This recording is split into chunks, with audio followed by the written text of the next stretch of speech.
Bienvenue dans cette vidéo dédiée à l'un des sujets les plus passionnants du monde des finances, les 5 niveaux de la liberté financière. Si tu es débutant ou si tu viens juste de commencer à t'intéresser à l'investissement, cette vidéo est spécialement conçue pour toi. On va explorer ensemble les différentes étapes que l'on traverse sur le chemin de la liberté financière, de la survie à l'abondance. En plus de cela, je vais t'aider à identifier où tu te situes actuellement sur ce parcours et te donner des conseils pratiques pour franchir chaque niveau. Alors, es-tu prêt à découvrir comment progresser vers la liberté financière? C'est parti. La survie. Le premier niveau de la liberté financière, c'est la survie.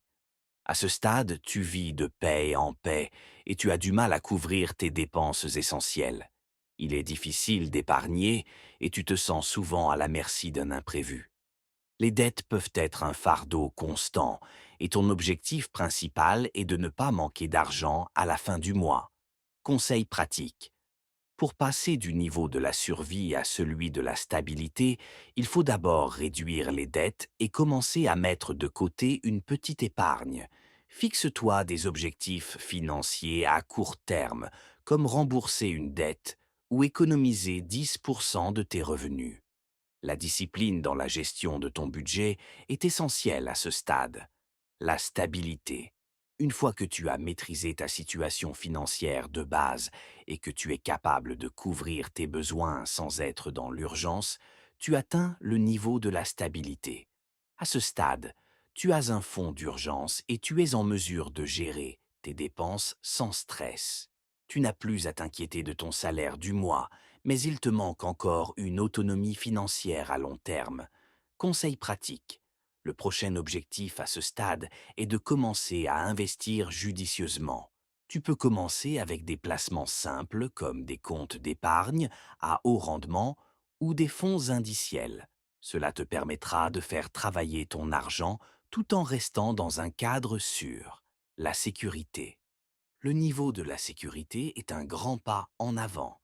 À ce stade, tes revenus passifs, revenus qui viennent sans ton implication directe, comme les dividendes d'actions, les loyers d'immobilier ou même les intérêts d'épargne, couvrent une partie importante de tes besoins mensuels. La peur de manquer d'argent disparaît progressivement. Conseil pratique. Si tu en es à ce niveau, c'est le moment idéal pour diversifier tes investissements, que ce soit en immobilier, en bourse ou en entrepreneuriat. Tu devrais chercher à multiplier les sources de revenus passifs. L'objectif ici est de renforcer ta sécurité financière en augmentant tes actifs qui génèrent des revenus réguliers. La liberté. Le niveau de la liberté financière représente un tournant majeur. À ce stade, tous tes besoins financiers sont couverts sans avoir à travailler pour un salaire. Tu as réussi à créer plusieurs sources de revenus passifs suffisantes pour couvrir ton style de vie et tu peux choisir de travailler pour des raisons personnelles, non plus par obligation. Conseil pratique. Une fois que tu as atteint la liberté financière, l'objectif est de continuer à investir et à faire fructifier tes actifs, tout en préservant ton mode de vie. Il est également essentiel de réévaluer régulièrement tes investissements pour les adapter à tes objectifs et aux opportunités qui se présentent. L'immobilier, les dividendes d'actions ou même des entreprises passives comme les produits numériques ou les formations en ligne peuvent continuer à augmenter tes revenus. L'abondance. Le dernier niveau est celui de l'abondance. À ce stade, non seulement tes besoins sont plus que satisfaits, mais tu as la liberté d'investir et de donner de manière significative. Tu peux te permettre de vivre de manière extrêmement confortable, d'investir dans de grands projets et de partager ta richesse avec d'autres.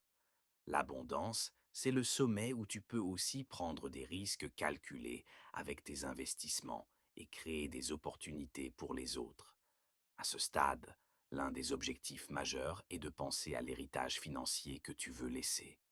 Tu peux choisir de créer des fondations, d'investir dans des causes importantes pour toi, ou encore d'aider ceux qui sont dans une situation financière difficile.